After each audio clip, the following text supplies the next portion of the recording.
You're listening to Hysteria, the podcast for people who celebrated a non-disastrous but still panic-inducing day at the Supreme Court on Tuesday by doing key bumps of Mifepristone. It's really true. I don't even know if you can crush it. I don't even know if you can crush it. I just was being weird when I wrote that line. I don't even know if you can crush Mifepristone. It felt really right. Okay, good. So we've been bumping Mifepristone, handling our Cushing's disease, which is an alternate treatment that Mifepristone can help with, apparently. So multi-purpose. On Tuesday, the Supreme Court heard oral arguments on the latest major abortion case. And, well, God knows what evils this court is capable of. I mean, we were all here when the Dobbs decision dropped, and it was fucking evil and mean. But the justices seemed overall skeptical about the case against the FDA. Stay tuned. The court will likely hand down the decision at the end of the term in June. Alyssa, let's talk about the MIFA case before we get to this. Yeah. There's another case coming down the pike as well. Alyssa, what were your impressions from the oral arguments of the Alliance for Hippocratic Medicine versus the FDA case on Tuesday? Oh, Erin. So, because I'm East Coast, this started bright and early in my day, and I was watching it at home, and I'm like, I can't do this. I got sleeping when it started. I'm on the West Coast, man. Totally. It was night. I'm telling you, you get Super Bowls at a proper time, and you can actually wake up after some bad shit has happened. East Coast is just terrible. And so I was like, fuck this. I got in the car. I filled up the tank with gas, and I was like, I'm just going to go drive around the woods and listen to this. And Erin, at first, I was so fucking stressed because Alito and Thomas, and I think it was Gorsuch, kind of came hot out of the gate with all of their questions, really centered around the FDA and asking the lawyers, well, do you believe the FDA is infallible? Do you believe the FDA is infallible? And it's so stressful specifically because someone like Gorsuch really believes regulatory agencies have way too much power and would be happy if they were disbanded.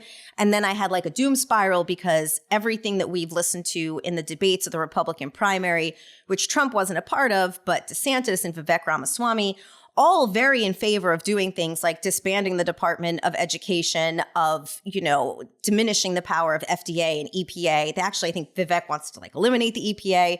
And so he's just some fucking guy at this point. He is just some fucking guy at this point. But who knows? Trump could put him in his cabinet. These people are all still viable cabinet secretaries in a Trump administration.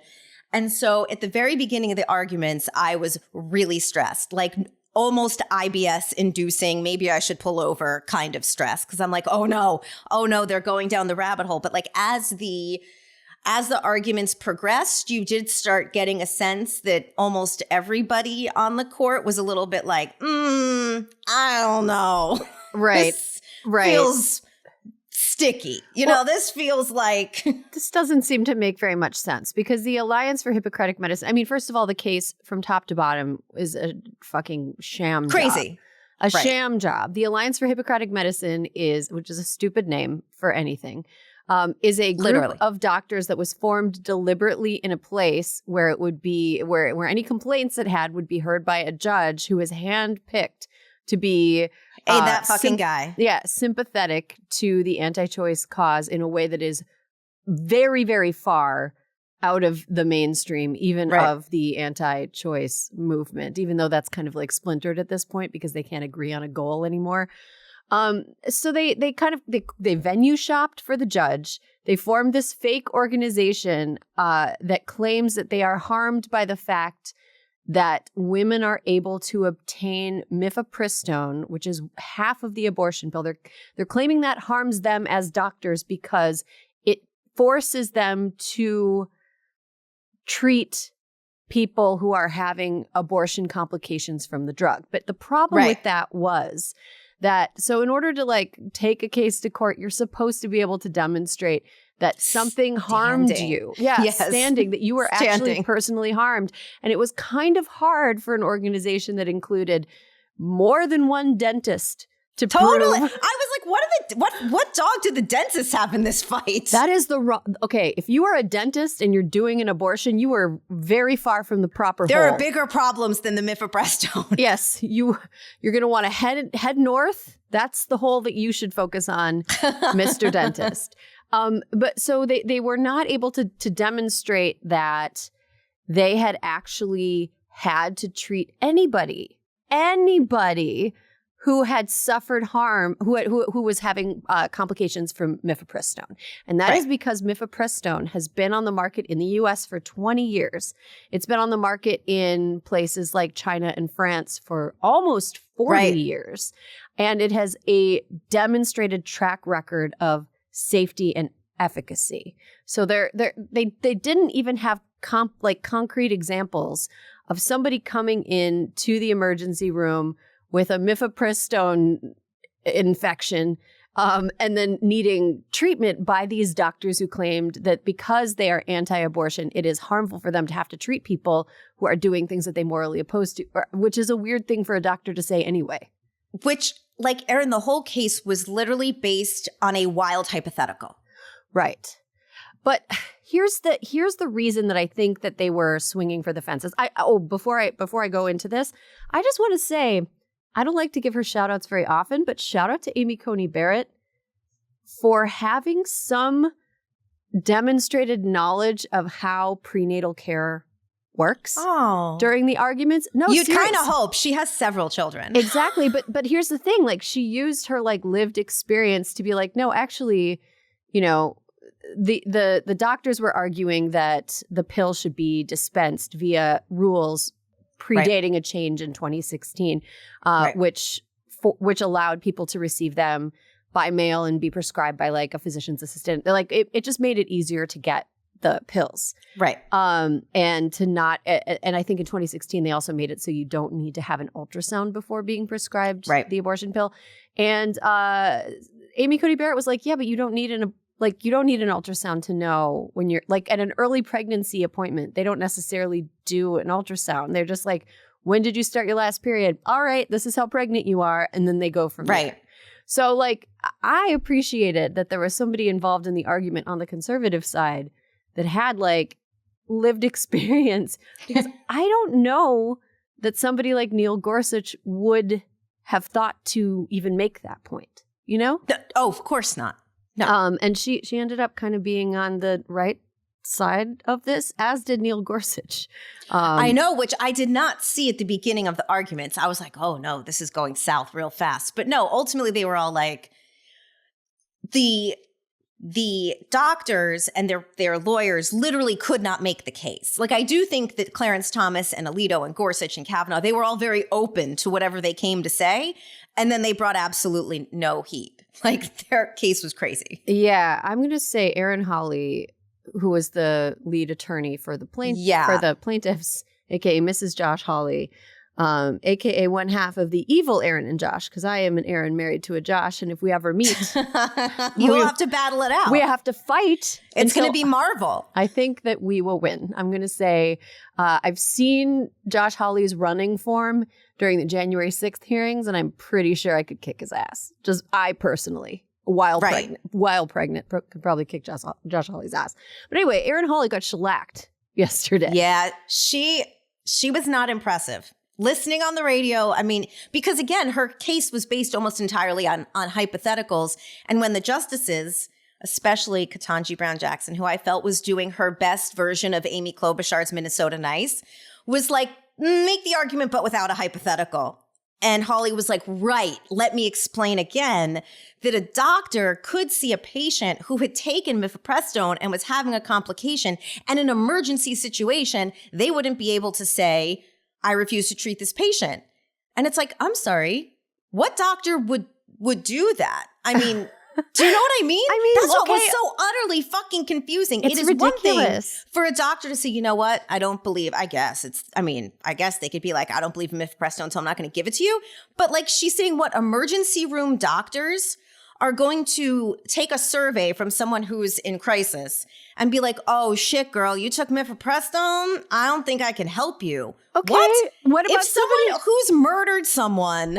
like during the Boston bombing, when the brother who survived, the Tsarnaev brother, brought to the hospital, they did not fucking treat him. Like, what the fuck? Yeah, I'm morally opposed to terrorism, but if you're a doctor, like, them's the breaks, dude. Them's the breaks. That's like literally why not everyone can be a doctor, because you have to treat people for, like, it takes the sort of like moral makeup and the ability to do your job and like provide the best care for patients, regardless of whether or not you agree with morally why they're suffering whatever sickness or injury they're suffering from. It's so it was very exhausting. And also, sometimes that when I'm listening to legal arguments, I'm like, I don't know, am I having some sort of like listening or reading comprehension problem? I wasn't. That's how bad the arguments were. They were just that bad. Yeah, they were really bad. But Alyssa, here's the reason that the anti-choice side is going so hard against medication abortion. It is because, as we have all, we've discussed, the number of abortions since Dobbs has gone up in this country. Why has it gone up? There's 21 states with rules on the books that are bans of some kind of abortion ban or cutoff. Why? How has abortion? It is because of the availability and the protocols associated with the abortion pill. Mm-hmm. This, ironically, since Dobbs, since Roe was overturned, abortion has been more available on a practical level to more people in the U.S.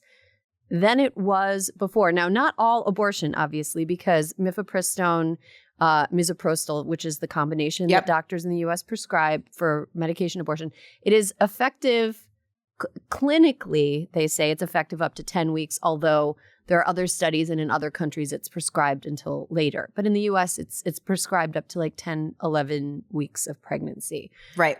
That means that if you are in early pregnancy, and even if you're living in like Alabama, if you understand that you can you can get abortion pills by mail. Yes. In a way, like, your abortion is easier than when you had to go to a clinic to do it, right?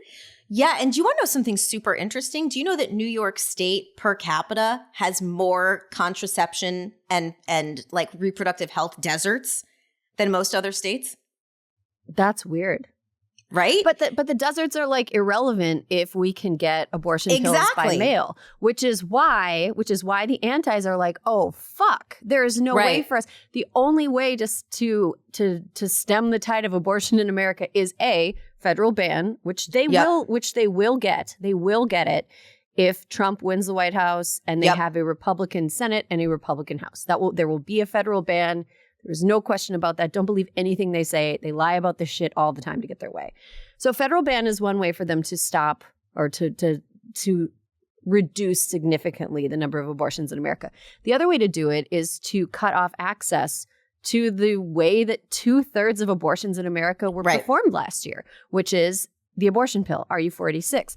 But here's the thing. Even if they outlaw Mifepristone, even if the Supreme Court totally does like a pivot from what we expect them to do based on Tuesday's arguments. And they're like, you know what, Mifepristone, dangerous, even though it's safer than Tylenol. No, dangerous, got to take it off the market. There is a backup method that is used in other countries that is just a pure misoprostol course. So medication abortion will still, like, people will still be able to get it. It'll just be like more difficult, more of a pain in the ass, have more side effects, etc. So what they're using in this case is the Comstock Act, which is, we did a show on this with Amy Sohn back in October. And if anybody wants a refresher, we will link that episode in our show notes.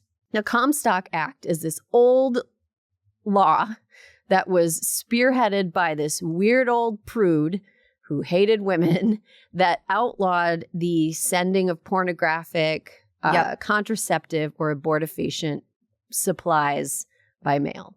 And the Comstock Act was called upon in the Alliance for Hippocratic Medicine's case. From 1873, the Comstock Act. 1873, the law still exists. There is some chatter that Senator Tina Smith, if this goes sideways, they're going to go ahead and take another look at the Comstock Act and perhaps weaken or try to get rid of it entirely. But here's the thing. The only way to stop abortion, federal ban or eliminating access to the abortion pill. And the only way to do that is Comstock Act or taking the pill off the market. So that's, do Do it is. And the one thing that was a little unnerving in the arguments yesterday was that I think it was Justice Alito who had talked about the Comstock Act and said it was not an obscure law, but a prominent one. Okay, then why is Pornhub a thing? Like, seriously. Totally. Like, do you know why? 100%. Why can you get Hustler in the mail? Like, okay, if we're gonna call Comstock Act, really? We're gonna call, like, people are gonna be pretty pissed if they can't receive Viagra in the mail. Absolutely. Or that is 100% of porny. Well, it's not even like you can't, it's not even people like dashing out to their mailbox being like, where are my boner pills? Your pharmacy can't receive Viagra in the mail. Your doctor can't receive Viagra in the mail. Like, the Comstock Act would make it so we would have to have some kind of like horny pony express delivering like all of the sexual wellness aids, any pornographic or erotic materials, any abortifacients, which I'm sure it would pop up, because I'm going to just go ahead and say pro-choice people are a plucky bunch. They are resourceful. I can imagine them getting a train, painting it like sparkly purple and being like, this is the abortion train, all aboard. Beep, beep, coming through. There's also abortion on the high seas, international waters. Yes. You can go to look, this is... I'm just going to say this is going to be a game of whack-a-mole for antis. We could repurpose the Bermuda Triangle. Oh yeah, the Bermuda Triangle. Yeah, totally. We have to keep the legend going though. In order for we have to make it scary for people so that like people scary for people except witches, and then we can all just be witches. Right. Well, like as J-Lo says, if you know, you know. Like you can Oh my God. Can I just say this is a side note, but the J-Lo backlash right now is the funniest fucking thing that has happened. Wait, what happened with J-Lo? People don't like her. They're like, wait a minute, this lady seems real fake and weird. We don't like her at all. And like, come on, get on the 6 train. No, you got to watch her. She made a documentary. She made a movie and she made a documentary about the movie. And I've been saving them. I've got a busy week of work this week and I've been saving them for the weekend because the clips I've seen, she is acting so ridiculous. I'll have to check it out. I have not. This is one social media outrage that has not crossed my screen. It's not an outrage. It's more of a like dog piling. And everybody is like, I don't like her. Anyway, all right, we've got one more case that is coming up to the Supreme Court. Like, I don't want anybody to rest on their laurels because A, we haven't even gotten the decision yet. We're not going to get that until June. So don't consider this a victory lap, but the arguments didn't go well. Never. There is another SCOTUS case involving abortion that revolves around EMTALA, the Emergency Medical Treatment and Labor Act, which requires federally funded hospitals to provide life-saving care, which in some cases requires an abortion. And here's an example of life-saving care that would require an abortion. Okay, so I am currently pregnant. I'm in my 3rd trimester. Something that can happen to people who are pregnant at any time is you can get, if you already have like hypertension before you were pregnant, you're in a real fragile situation because there can come a point where your pregnancy's continuation threatens your life, right? So like there could be a point where like I developed like a heart issue and I go to the hospital and they'd be like, we got to get this baby out. Now at this point, it's big enough that it would probably live, right. Knock wood. But yes, I mean, I think it's like as far as I am, I think it's like a 90% chance. Of I just like to knock wood. Yeah, it's the superstition in me. I'm super morbid, so there's a part of me that like every time I come to a new week, I'm like, ooh, now I'm at 95%. This is probably going to become a baby.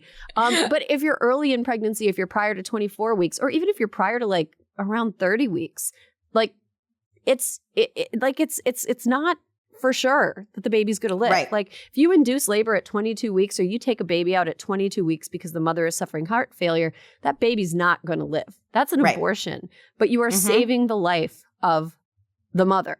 Okay. Right. You can also hemorrhage. There's all kinds of things that can happen. You go to an ER and you're pregnant and you're in distress and it's you versus the baby. There are states that are arguing that that they should not have to provide that care to pregnant people. It is literally so deranged, like a spectrum of near death. Yes. Like, how almost dead do you have to be? Kind of is their argument for them to be forced to provide an abortion, which something, for example, like sepsis, can escalate pretty fucking fast. It can escalate fast, and if you allow it to escalate, it can endanger your future health and fertility.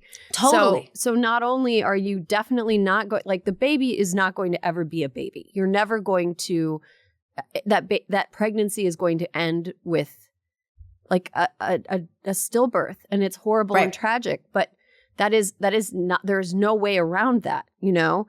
And there's one path forward where we can try to preserve the health and future fertility of the mother as much as possible. And there's another path forward where we have to wait until she's almost dead, which is what Idaho and Texas are saying they should be allowed to do, despite the fact that there's a federal law saying that they can't do that. And when you think of the position that it puts proper doctors who understand what they're supposed to do in an emergent situation, what it puts them in, because they can be sued now, I guess, if someone wants to sue and say she wasn't almost dead enough. Mm-hmm. You just decided to provide an abortion, and now we're going to sue you. And the consequences for doctors are very steep. It's like, you know, 6-figure fines, going to prison, loss of medical license. And so on one hand, you know, it's like, well, doctors should be brave and stand up for what's right. But it's like, I mean, are they going to? Are they going to like endanger their entire future and freedom and like family and everything so that it's crazy? It's an impossible choice. And it's super not fair and shitty. We have one more story I want to talk about, Alyssa, because I think it does dovetail well with the first story we talked about, which is anti-choicers attempting to mess with drug access by challenging FDA approvals. So let's get into it. This is so disappointing. So the Washington Post published an article last week entitled, "Women Are Getting Off Birth Control Amid Misinformation Explosion." And Erin, it's chaos. I mean, it's just chaos. The piece explained how viral TikToks are misinforming the public, claiming that birth control and its side effects are dangerous and should be avoided. Wait, what are they saying the side effects are? Erin, they're saying they're everything. They are saying you're going to get blood clots. They're saying you're going to gain weight. This is actually, so look. Wait. Can I just say, I know something else that makes you get blood clots and gain weight. Pregnancy? Yes. Yeah. I'm hella fat right now because I'm pregnant. If it was like a birth control thing, I would probably be not as heavy. I'm just pointing that out. This is just wild shit. The people making the claims also, not doctors. Not doctors. These are influencers on TikTok. One woman who is particularly terrifying, Nicole Bendian, she has more than 1 million combined followers on social media. She's been on TikTok saying, you know, she says that she is a health and nutrition specialist, wellness advisor, blah, blah, blah, blah, blah, holistic reproductive health care. I went to her website. That's time I'll never get back. She shared on social media that you should stop birth control because there's weight gain, there's low libido, there can be intermittent bleeding, there are other side effects. Okay. So pregnancy is so much worse. Much worse. But Erin, so first I got to go through some of the hot takes from conservative commentators. Okay. By the way, not a lot of women. Brett Cooper, conservative media commentator for the Daily Wire, argued in a viral TikTok clip that birth control can impact fertility, cause women to gain weight, and even alter whom they are attracted to. Okay. So he got removed. That got removed, but it still had almost 220,000 likes before it was removed. Then we've got good old Ben Shapiro, 6.6 million followers on X, who said that birth control is a political third rail, interviewing a guest who proclaimed that women on birth control pills are attracted to men who are, quote, less traditionally masculine. I'm sorry. The traditional masculinity expert, Ben Shapiro. has logged on. Isn't he the same guy who once argued that his wife told him that a wet pussy is a sign of sexual dysfunction? That is, in fact, correct. Oh, man. So, but like, Erin, here's my question for all these people. Oh my God, birth control might give you like low libido. Oh my God, birth control might make you gain a little weight. You know what you do, Erin? Mm-hmm. Go to a doctor and you're like, hey, doc, I've tried this birth control. I don't love the way it makes me feel. Can we try something else? Erin, every single fucking drug comes with risks and side effects. Mm-hmm. Like, it is all a discussion between you and a medical professional about like, you know my body. Here's what I'm up against. What is right for me? Uh-huh. Okay? Tylenol has side effects. Erin, penicillin has side effects. Nuts have side effects. Like there are people who cannot eat nuts. They're not looking to ban nuts in America. Mm-hmm. And so I just think that this is so dangerous because here's an interesting thing that our beloved producer Caroline pointed out and did drive me crazy on this season's Love is Blind. There was a member of the Love is Blind cast who was talking about why she's not on birth control, doesn't want what it's going to do to her body. And it's like, that should not have been a storyline. Yeah, that shouldn't have been included at all. That should not have been a storyline. That was me really to put that disturbing. In the outline. Because, was it you? Because I wanted to talk about that. I was like, why isn't Netflix fact checking this? What is the point? Yeah. I think they were maybe trying to like emphasize the one conflict that this really otherwise which nice was couple the only had. conflict they really had. Yeah, but like that's it was like whoa. You should not just have a lady on here talking about birth control being like what do you mean by that? Like what side effects? Like what are you talking about? Where are you getting your information? Because that's kind of I'm going to say this. I have a lot of sympathy for not sympathy. I have a lot of understanding for why misinformation flourishes in the women's health space. And our guest last week, Brandy Zadrozny, touched on that, which is that people that are historically marginalized and ignored and having had their problems brushed aside as not real, they look for guidance elsewhere. And women's health has been something that where we have historically had our needs ignored. But I'm going to go ahead and say that a blanket statement saying birth control makes you fat is a reflection of your own stupidity because there's so many different kinds of birth control.